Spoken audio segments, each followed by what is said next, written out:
자, 오늘의 말씀은 베드로후서 1장 1절로 11절 말씀입니다. 베드로후서 1장 1절로 11절 말씀 읽어보겠습니다. 예수 그리스도의 종이며 사도인 시몬 베드로는 우리 하나님과 구주 예수 그리스도의 의를 힘입어 동일하게 보배로운 믿음을 우리와 함께 받은 자들에게 편지하노니 하나님과 우리 주 예수를 알므로 은혜와 평강이 너희에게 더욱 많을지어다. 그의 신기한 능력으로 생명과 경건에 속한 모든 것을 우리에게 주셨으니 이는 자기의 영광과 덕으로서 우리를 부르신 이를 알므로 말미암음이라.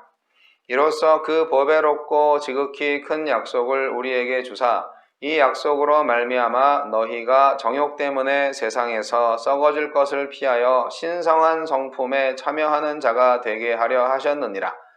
그러므로 너희가 더욱 힘써 너희 믿음의 덕을, 덕의 지식을, 지식의 절제를, 절제 인내를, 인내의 경건을, 경건의 형제우애를, 형제우애의 사랑을 더하라.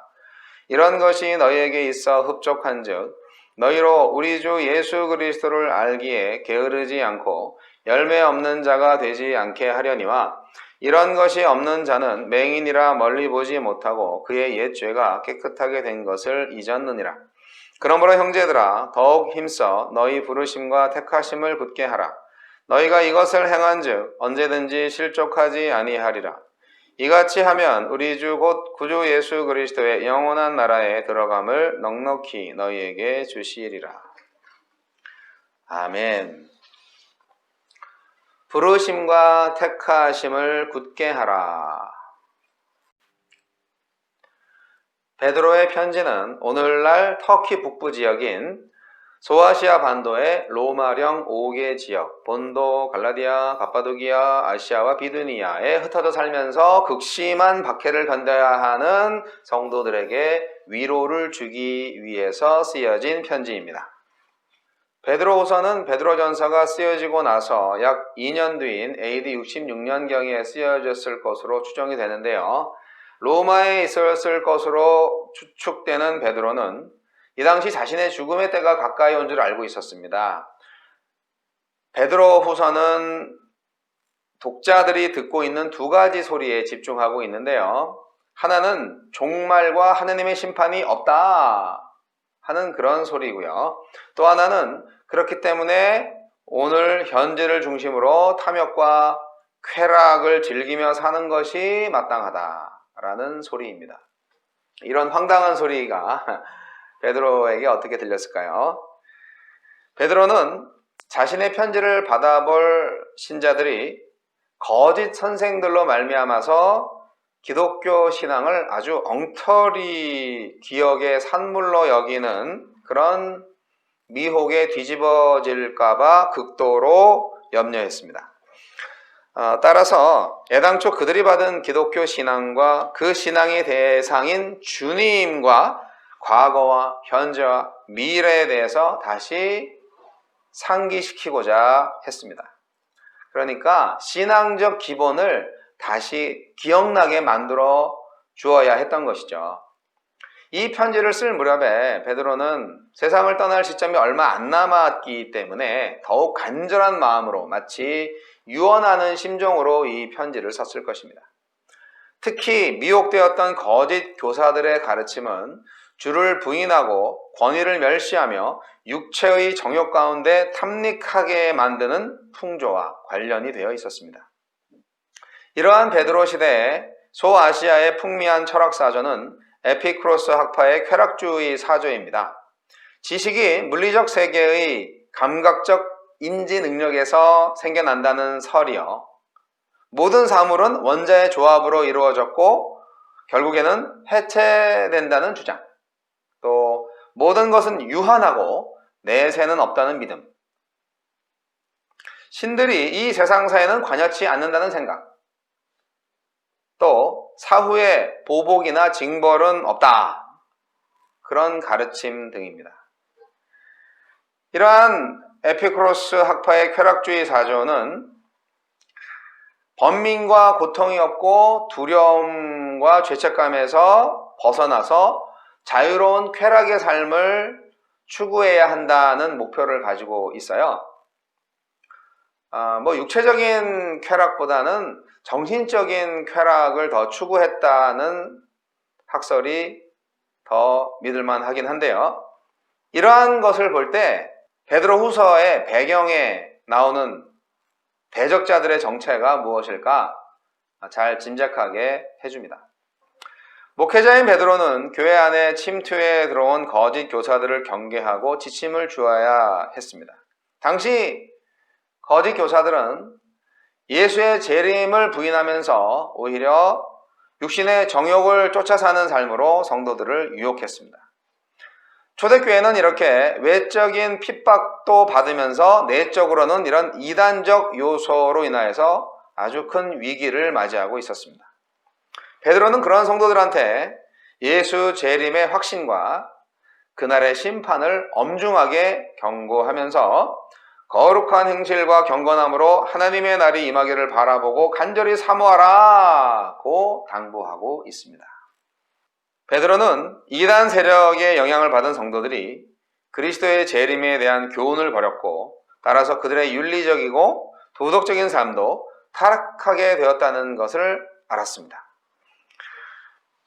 재림신앙은요, 성도를 위한 승리의 자본금과도 같습니다. 종말에 대한 분명한 신앙을 가진 사람만이 이 어두운 세상의 핍박과 시련 그리고 유혹을 견딜 수 있지 않겠습니까? 주님이 다시 오신다는 약속은 성도가 이 땅에서 거룩하고 의롭게 살아가게 하는 힘의 원천입니다. 그러니까 재림신앙이 참 중요한 것이죠. 그러나 조롱하는 자들은 그리스도인의 소망을 비웃으면서 현실을 즐기라고 유혹합니다. 주님은 도적같이 오십니다. 아무도 예상치 않을 때 오십니다. 사람들이 기대할 때나 원할 때 오시는 게 아니라 하나님이 작정하신 날에 오십니다. 주님의 재림이 더딘 이유는 하나님이 그만큼 인내하시기 때문이에요. 사도 베드로는 주님의 오래 참으심이 아무도 멸망하지 않고 다 회개하기를 바라시기 때문에 그렇다고 베드로후서 3장 9절에는 말하고 있습니다. 그러므로 우리는 주님께서 곧 오시는 것도 기다리는 바이지만 그분이 지체하시는 것도 회개할 영혼들을 위한 것인 줄 알고 감사할 줄 알아야 합니다. 베드로후서의 수신자들이나 오늘의 교회 공동체에도 동일한 원리가 적용됩니다. 재림의 날에 합당한 사람은 누구일까요? 거룩한 행실과 경건함으로 그날을 간절히 사모하는 사람입니다. 불의한 세상과 정욕의 나라를 피한 사람들한테는 하나님의 의가 있는 새하늘과 새 땅이 기다리고 있는 것입니다. 사랑하는 성도 여러분, 여러분은 예수님의 재림을 얼마나 많이 간절히 기다리고 있습니까? 우리가 진정한 신자라면 예수님의 재림을 간절히 기다릴 수밖에 없을 것입니다. 그런데 때론 그렇지 못한 게 사실입니다. 왜 그럴까요? 우리의 믿음이 부족해서일까요? 진실한 믿음은 육체적 욕망에 시달리다가 썩어버리는 이 세상 삶의 지평을 넘어서서 신성한 성품에 참여하는 자를 목표로 합니다. 여기서 성품이라는 것은 단순히 성격을 의미하는 것이 아니라 특별한 본성을 의미하는데요. 바로 하나님의 성품을 말하는 것입니다. 이 신성한 성품에 참여하는 자는 어떤 사람일까요? 당연히 하나님과 영적인 교제를 나누는 사람이겠죠.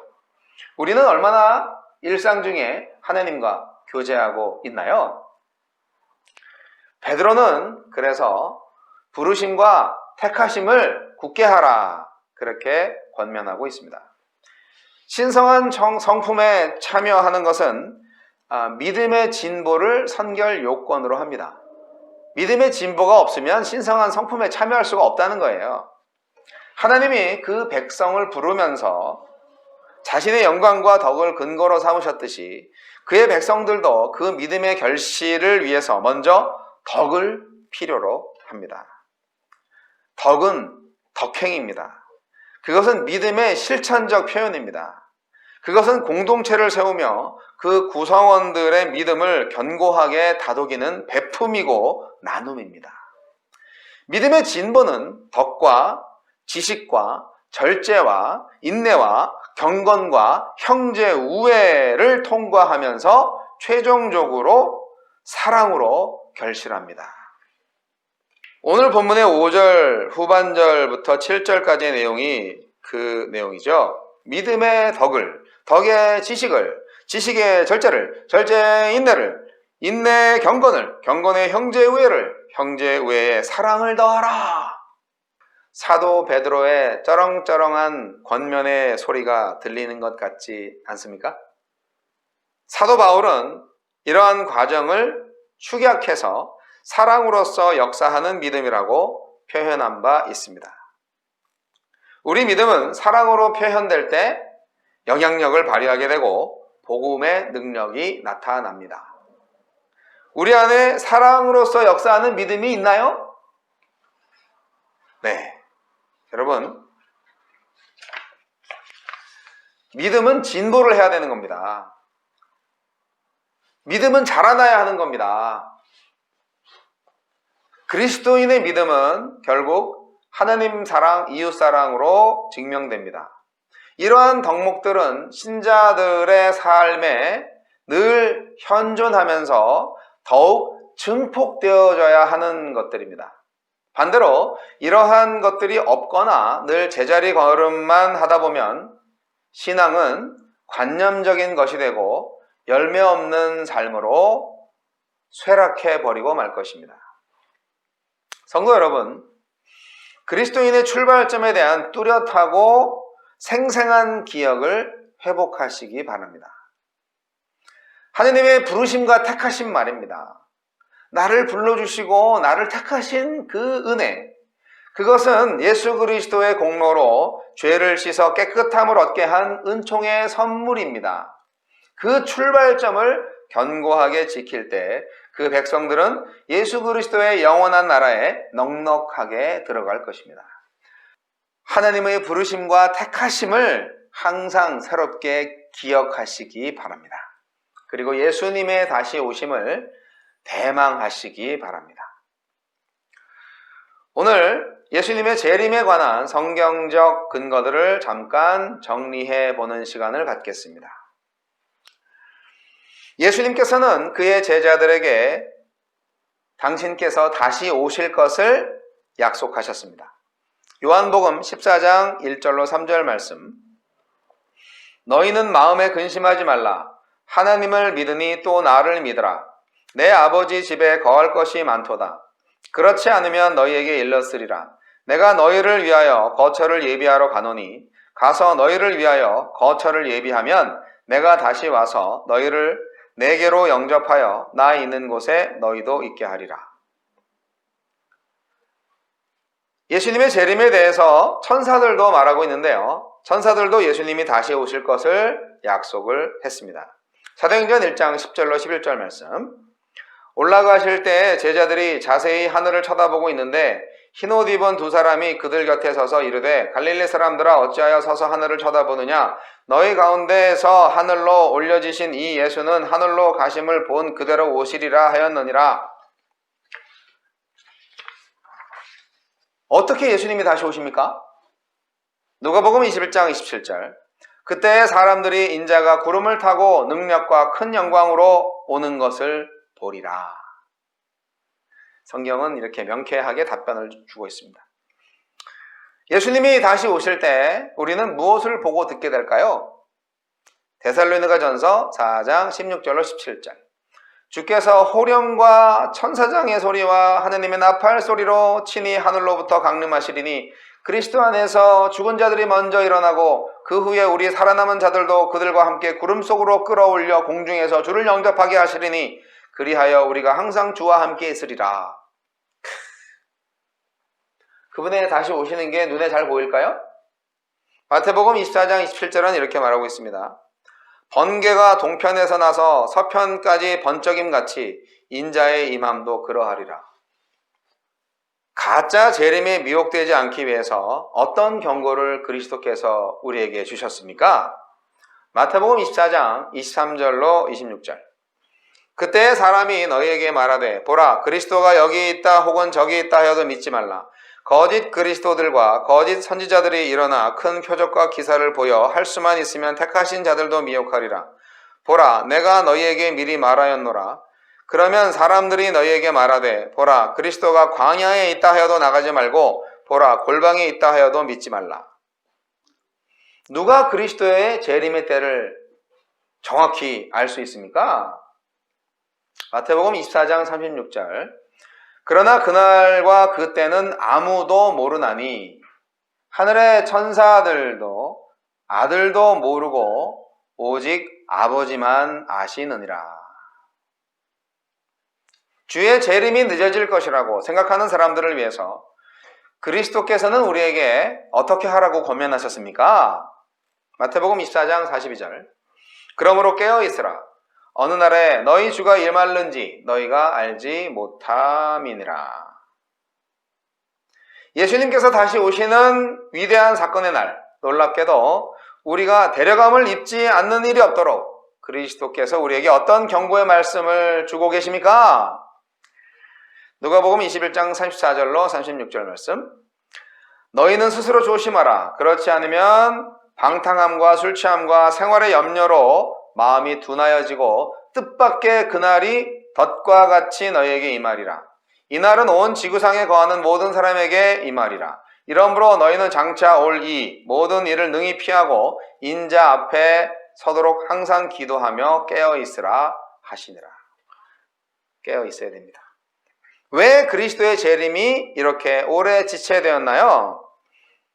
베드로후서 3장 8절로 9절 말씀. 사랑하는 자들아 주께는 하루가 천년 같고 천년이 하루 같다는 이 한 가지를 잊지 말라. 주의 약속은 어떤 이들의 더디다고 생각하는 것 같이 더딘 것이 아니라 오직 주께서는 너희를 대하여 오래 참으사 아무도 멸망하지 아니하고 다 회개하기에 이르기를 원하시느니라. 아무도 멸망하지 않고 다 회개하기에 이르기를 원하시기 때문에 주님도 기다리신다는 말씀. 우리가 예수 그리스도를 기다리는 동안 어떻게 살아야 하겠습니까? 기도서 2장 11절로 14절 말씀 읽겠습니다. 모든 사람에게 구원을 주시는 하나님의 은혜가 나타나 우리를 양육하시되 경건하지 않은 것과 이 세상 정욕을 다 버리고 신중함과 의로움과 경건함으로 이 세상에 살고 복스러운 소망과 우리의 크신 하나님 구주 예수 그리스도의 영광이 나타나심을 기다리게 하셨으니 그가 우리를 대신하여 자신을 주심은 모든 불법에서 우리를 속량하시고 우리를 깨끗하게 하사 선한 일을 열심히 하는 자기 백성이 되게 하려 하심이라. 선한 일을 열심히 하셔야 되겠네요. 예수님이 다시 오실 때 세상 형편은 어떠할까요? 마태복음 24장 37절로 39절. 노아의 때와 같이 인자의 임함도 그러하리라. 홍수 전에 노아가 방주에 들어가던 날까지 사람들이 먹고 마시고 장가들고 시집가고 있으면서 홍수가 나서 그들을 다 멸하기까지 깨닫지 못하였으니 인자의 임함도 이와 같으리라. 그리스도께서 다시 오시는 때는 보상의 때가 될까요? 계시록 22장 12절 말씀. 보라 내가 속히 오리니 내가 줄 상이 내게 있어 각 사람에게 그가 행한 대로 갚아주리라. 당연히 보상을 받을 때죠. 자, 마지막으로 예수님이 오시면 또 무슨 일이 일어날까요? 최후의 심판이 있습니다. 죽은 자들의 부활이 있고 심판이 있습니다. 요한복음 5장 29절 말씀은 이렇게 기록하고 있습니다. 선한 일을 행한 자는 생명의 부활로 악한 일을 행한 자는 심판의 부활로 나오리라. 사도 바울도 사도행전 24장 15절에 의인과 악인의 부활이 있다고 증언하였습니다. 사람이 죽을 때는요, 구원받은 자나 구원받지 못하는 자나 똑같이 모두 흙으로 돌아갑니다. 먼지가 되는 거죠. 그러나 다시 살아날 때는 완전히 다른 모습입니다. 예수님의 십자가와 부활의 복음을 믿고 죽은 사람은 예수님이 부활하신 것처럼 생명의 부활로 다시 살아나지만 예수를 믿지 않고 죽은 사람은 심판의 부활로 다시 살아납니다. 생명의 부활이 얼마나 복되고 심판의 부활이 얼마나 무서운 것인지를 여러분 아셔야 됩니다. 의인은 부활해서 아버지 집에서 해같이 빛나 영광과 찬송 가운데 거할 것입니다. 주님께서 재림하시는 마지막 날에 구원받아서 낙원에 거하던 영혼과 무덤 속에 묻혀있던 육신이 다시 결합돼서 영원한 천국에 들어가서 영생 복락을 누리겠지요. 그러나 악인은 어떻습니까? 악인도 부활합니다. 음부에서 고통당하던 영혼과 무덤 속에 있던 육신이 결합돼서 지옥 불못에 떨어져서 영벌에 처하게 됩니다. 마귀와 그 부하들인 귀신들과 함께 세세토록 고통을 겪게 됩니다. 예수님의 재림 때에 바로 이 생명의 부활과 심판의 부활이 나타나게 되는 것입니다. 전도서 12장 14절은 말하고 있습니다. 하나님은 모든 행위와 모든 은밀한 일을 선악간에 심판하시리라. 히브리서 9장 27절 한 번 죽는 것은 사람에게 정해진 일이요 그 후에는 심판이 있으리니. 각 사람은 죽은 후에 자신이 살아있는 동안에 행한 대로 선악간의 심판을 받습니다. 그런데 심판은 아버지께서 다 예수님한테 맡기셨어요. 요한복음 5장 22절 말씀 볼까요? 아버지께서 아무도 심판하지 아니하시고 심판을 다 아들에게 맡기셨으니. 그렇죠? 고린도서 5장 10절도 보겠습니다. 이는 우리가 다 반드시 그리스도의 심판대 앞에 나타나게 되어 각각 선악간에 그 몸으로 행한 것을 따라 받으려 함이라. 네, 오늘 성경 말씀을 참 많이 봤는데요. 성경은 분명히 말하고 있습니다. 믿음으로 구원받는다고. 그리고 또 성경은 분명히 말하고 있습니다. 행위로 심판받는다고. 믿음과 행위는 어떤 관계일까요? 우리 기독교는 많은 세월 동안 믿음의 고백만으로 나의 신앙을 증명해 왔습니다. 말로 하는 믿음의 고백이 구원의 완전한 조건이라고 생각을 했습니다. 저도 전도할 때요, 자기 죄를 회개하고 예수님을 구주로 영접했다면 구원받습니다. 천국 갈 수 있습니다. 그렇게 열심히 설명했습니다. 그래서 그런 고백을 하고 교회 열심히 다니는 사람들은 다 구원받은 사람이라고 생각했어요. 그런데 40년 가까이 신앙생활을 해오면서 저는 교회는 열심히 다니지만 믿음의 고백과 전혀 맞지 않는 생활을 하는 사람들을 많이 보게 되었습니다.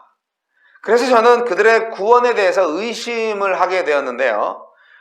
하지만 함부로 의심하면 안 되니까 개인 구원 여부는 하나님만 아시는 거야.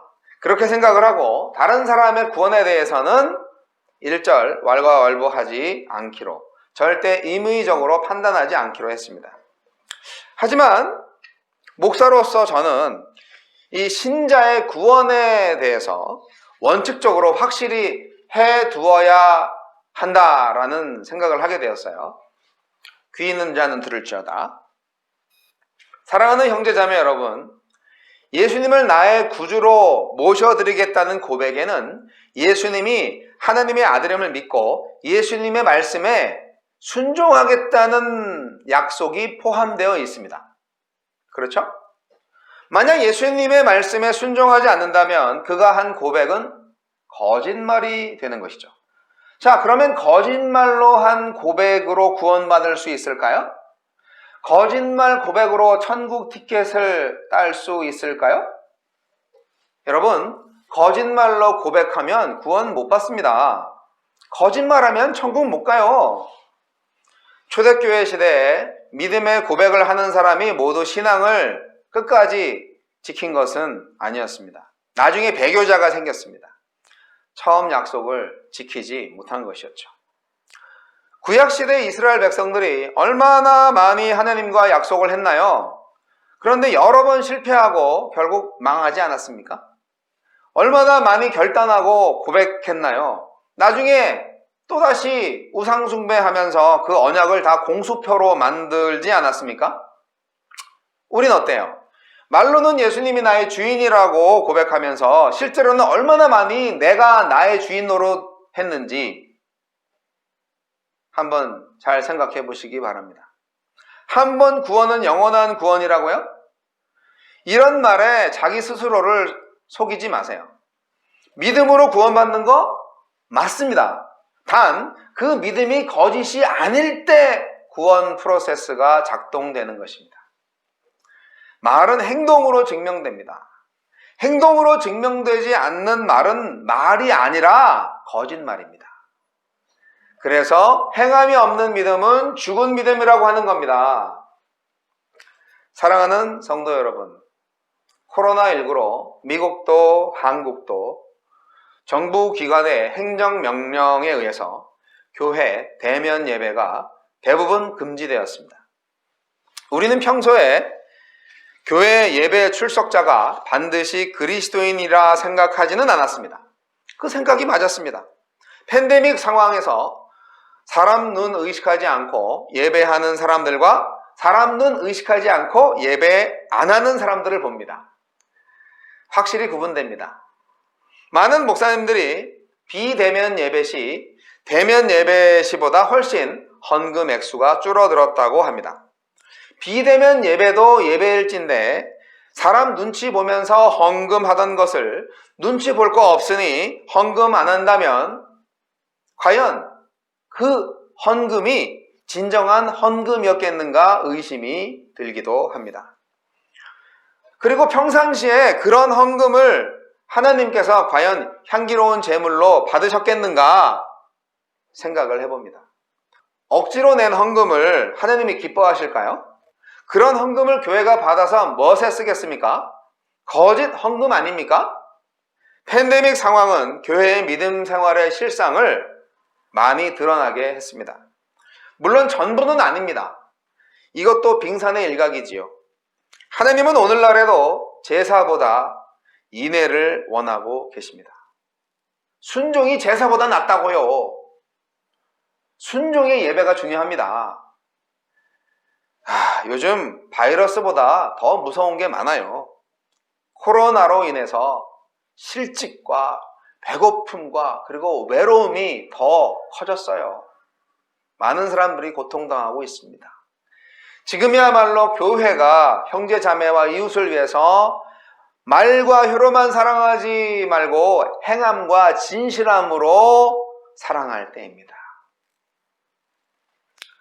부르심과 택하심을 굳게 하십시오. 성령 안에서 주님께서 십자가 피값 주고 사신 구원을 끝까지 완성시키시기 바랍니다. 이미 얻은 구원과 아직 완성되지 않은 구원 사이에서 계속 긴장을 늦추지 말고 믿음을 지켜가시기 바랍니다. 믿음의 진보를 나타내시기 바랍니다. 주님 오실 때까지 결코 포기하지 말고 믿음의 경주를 달려가십시다.